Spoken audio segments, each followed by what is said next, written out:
So the Washington Commanders decided to go with Washington State tight end Ben Sinnott.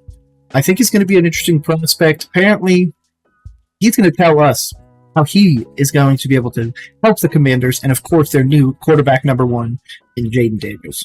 Right here with your host, Nick, on Roll Coverage. Let's go. Hey, I thought it was all over. Nope. They roll coverage.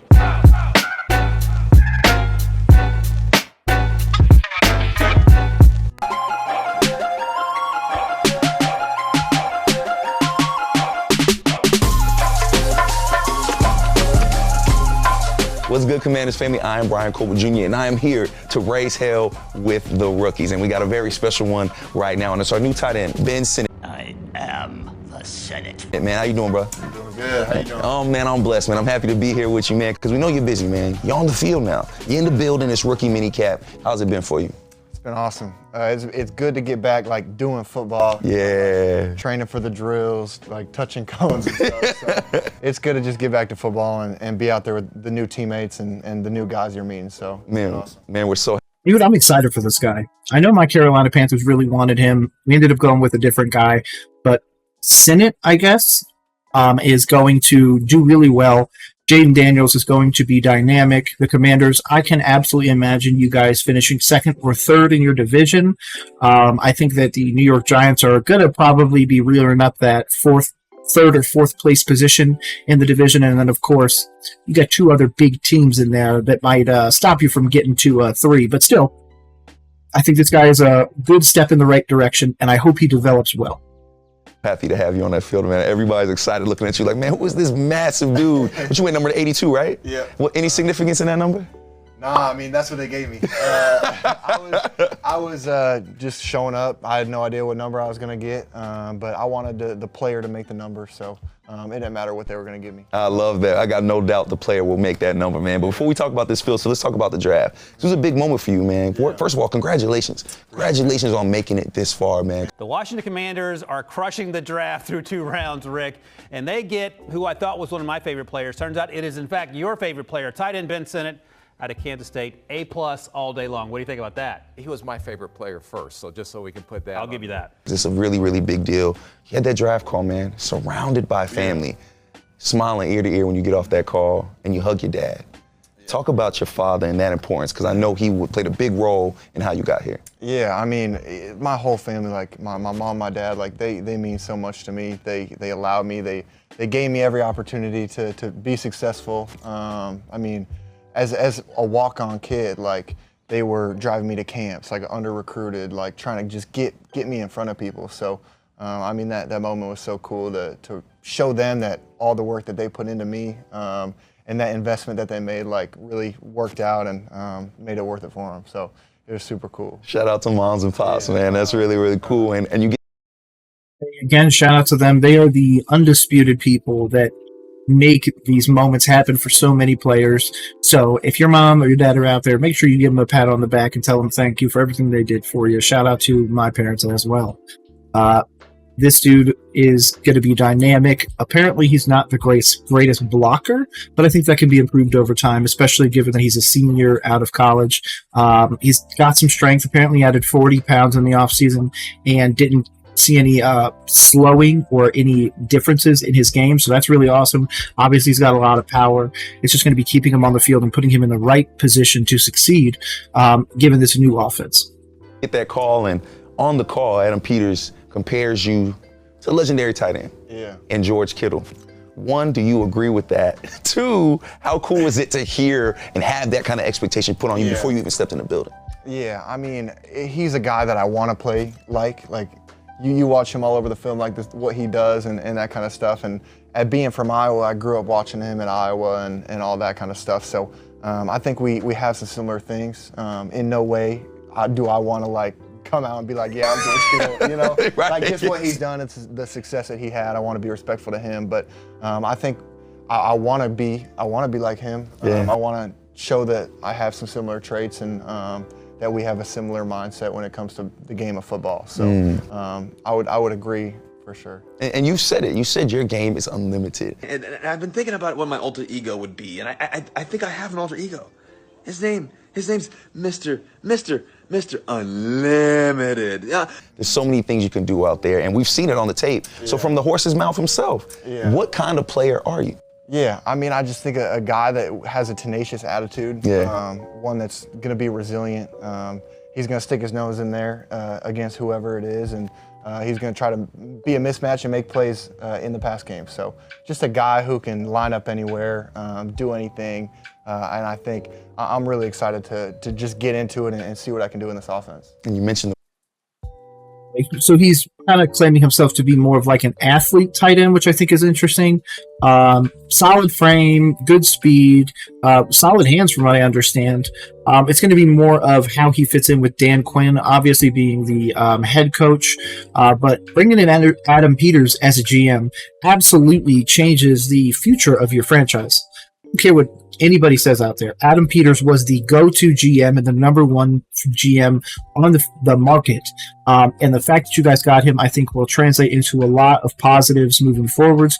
He's apparently very good at player personnel. I, in fact, did an entire breakdown on him. So go check out that video if you haven't. He is awesome. Adam Peters is the GM of the future. So just make sure you pay him well and let him do his thing, because he is going to bring you guys a lot of wins. May not be this year. Still expecting you guys to be, like I said, probably 6 to 8 wins this year, but this guy is going to have to be George Kittle if you guys want to get a Super Bowl or even a Super Bowl period. So I hope he really does live up to that draft grade or draft comparison. the word tenacity. Well, we saw that when you got drafted because they had to play and run back a few times your hockey highlights. Man, dude, you just leveled somebody in the middle of the hockey field, which you know you get to do as a blocker as well, right? So how has playing hockey translated to what you do on the field? Yeah, I mean, I started playing hockey when I was 3. So like super early. 3? They let people play hockey at 3? I know. My dad put me on skates, and I hated it at first. Like, I couldn't skate. My dad wouldn't get me like the little thing to hold me up. I'm falling down. I'm crying. I mean, you were just learning how to walk. Exactly. So, I mean, I learned to love it, and I think it just brought out that physicality, that tough mindset from a young age. Like, in hockey, like, you're getting slammed up against the boards. Like, you don't know what happens. So, I think it definitely brought that toughness attitude, that physicality and stuff. So, I didn't want to play football until I could hit, and I think that was because of hockey and since I started like from such a young age. So when did you? It's an interesting thing. We've obviously seen so many more teams over the years start to bring outside players. It's happened for a very long time, but even more. Australian rules rugby, hockey, track, collegiate wrestling, all that stuff are being brought into the NFL and being taught the game maybe when they didn't even know it. I mean, we have a lot of guys that literally didn't even play a snap in high school or college getting NFL opportunities to at least try out and try to make the team. Yeah, you're going in as a tight end 3 or a defensive tackle 4 or whatever it may be. But you have the opportunity that a lot of guys that have been really practicing that craft forever are not getting. Strictly because you are a freak athlete or you are just able to do something that other people can't. Hockey players are incredibly physical, so I understand the translation from hockey to the NFL. End up starting playing football? Like 3rd, 4th grade. So still pretty damn early. Yeah, I didn't do any of the flag stuff. I was like, I want to hit. I just want to be out there tackling. Yeah, exactly. Well, it's funny because that toughness is a big reason why you are here. Dan Quinn has said he wants guys with dog-ass attitudes, man. How has it been getting to meet Dan Quinn, talk to him, and see his vision for not only this offense, but this whole team? Yeah, I mean, it's been fantastic. Just the kind of guy he is, the kind of leader he is. I mean, you see the guys and the guys on the team revolving around him, even coaches. Like, he's such a natural leader and bringing guys together and bringing the energy that he has. Like, he challenges us to compete in everything. Like if we're competing in hydrating, if we're competing on the field, like he brings that out of us.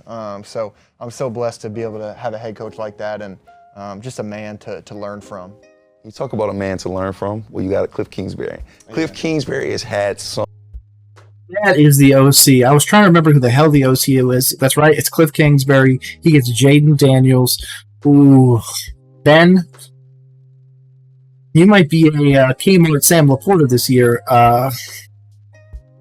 success with tight ends, man. He knows what he's doing over there. Yeah. How excited are you to be a part of a Cliff Kingsbury offense? Yeah, I'm pumped. I mean, you look at all the guys that he's been able to develop, getting tight ends touches. It's important in offense. It is. It's cool to see that he sees that and he wants to get tight ends the ball and just get him involved in multiple ways. Like, even if that's in the blocking game, in the run game, motioning around. So you've seen what he's been able to do with the guys in Arizona and everywhere that he's been. So I'm super excited to really fine-tune my craft and see what he has planned for me. And one of those guys that has benefited from a Cliff Kingsbury offense is Zach Ertz, man. Probably a future Hall of Famer, and he's in your locker room. That is your veteran, man. How cool is it to be in the same locker room with him, and what do you want to learn from a guy like Zach Ertz? Yeah, I mean, it's awesome. I'm blessed to have a guy like that in my room who's seen it, who's done it. Super Bowl champ, man, like, for sure. That's like, crazy, man. He knows what he's doing. So I'm excited to just learn from him. Like, what's his pre-practice routine? How does he watch film? Like, what got him here? You know, like, he's been in it for so long. He's been in the game, and you know how the NFL is, like, not for long. Not for long, you know? So just be able to pick a guy's brain and being able to learn how he's made it all these years, you know. So I'm pumped to get in there with him. Met him the other day, so excited to just get to work with him. Man, Yeah, that's an interesting one. I like Zach Ertz. Yeah, Super Bowl winner and all that. But if you want to be like George Kittle, have you thought about going to tight end university? I know that George Kittle guy definitely knows how to play the tight end position. So I think you should go a ringy, call him up and go see if he can't teach you some stuff as well, along with Travis Kelce, Sam Laporta, anybody you can get information from, take it. Tight ends are such an integral part, I feel like, of young quarterbacks, and I feel like you're really going to see this guy with probably north of 600 yards this year, probably north of 40 receptions, probably 6 touchdowns at the end of the year. He could end up being a very dynamic option for Jaden Daniels. So I'm very excited to see how he develops. But don't just take it from one person. Take it from your veteran, of course. You're doing the right thing. But take it from anybody you can.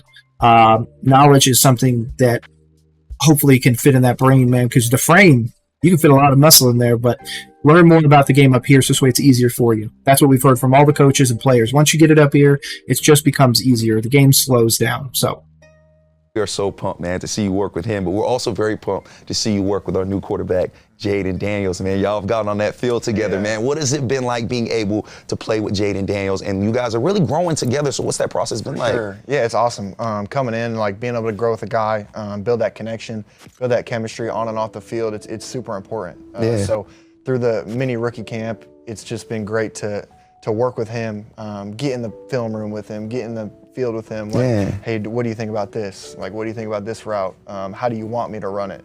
So just being able to just pick his brain and see how I can make his life easier and how he can make my life easier. Oh, man. I'm pumped to continue to grow with him and see where we can be. I think the entire Commanders family is pumped and excited to see that connection right there, and we know it's going to be a great one. Jaden, you could tell he's very pumped, just like you. And before we let you go, Max, we know you're busy, man. The fans are excited to have you. So excited. They've been blowing us up with questions, so I'd love to ask you one fan question if that's okay. Is that cool? Let's get it. All right, so this is from at Nick_Forbush. What are your goals / expectations for yourself in year 1 in the burgundy and gold? Yeah. I think the biggest thing in my head is just to earn the trust from the people in the building. Earn the trust from the coaches, my teammates, the older guys, guys I'm be working with, and just like everybody in the building, whether that be the janitor, you know, just like earn the trust that I'm a good person, I'm here to work, and I'm here to just continue to put myself in a position to succeed on a daily basis, I think is the big one for me, just earning trust from everyone in the building. Hey, man, that's a perfect answer. That's a quarterback answer, basically. I mean, if my quarterback went out and said that about it, like, man, I just want the janitor to like me. I want everybody in the building to like me. I want them to understand my character, my worth, and what I'm going to put into this franchise, into the game. Boy, that's a 10 out of 10 response if I've ever heard one. I think a lot of teams, maybe even my Carolina Panthers, might have missed out on this guy. So if that's the case, Commanders got a real one, okay? Now, shout out to the Commanders, first of all, for bringing us this video. They, of course, put out videos all the time, and make sure you go subscribe to their YouTube channel where we actually get to watch these videos together. Now, obviously, the Commanders add Dan Quinn, Cliff Kingsbury, Jaden Daniels, Sano. They bring in defensive pieces. You've got Terry McLaurin on the outside. You have opportunities now. Now, if Jaden Daniels can stay healthy, I could see a scenario where it's him and Caleb Williams fighting for Offensive Rookie of the Year. I could see a scenario where they're fighting for MVPs. I could see a scenario where the Commanders have 9 wins, 10 wins, make the playoffs in a wild card spot, and, set somebody randomly and Jaden Daniels gets a playoff win. I could absolutely see that. But it's going to come down to the execution, not only in this offseason, making sure guys are healthy, studying the playbook, and staying up on their fitness in general. But also investing in their mental health, investing in the community of the Washington Commanders and all their fans, and giving these guys the ability to actually build something great together, whether or not that's a bond, total team chemistry, or hopefully, if you're a Commanders fan, a ton of wins. So hopefully you like this video. It's just from me. I'm your host, Nick McCandless. This is Well Coverage. I do breakdowns like this all the time. I don't know why I paused like that, but regardless, if you want to make sure you watch a bunch of other videos, make sure you subscribe to the channel. Put your video suggestions in the comments below. If I like it, I'm going to go put it up on a board, and you will see your video coming soon. So again, have a great rest of the day. Peace.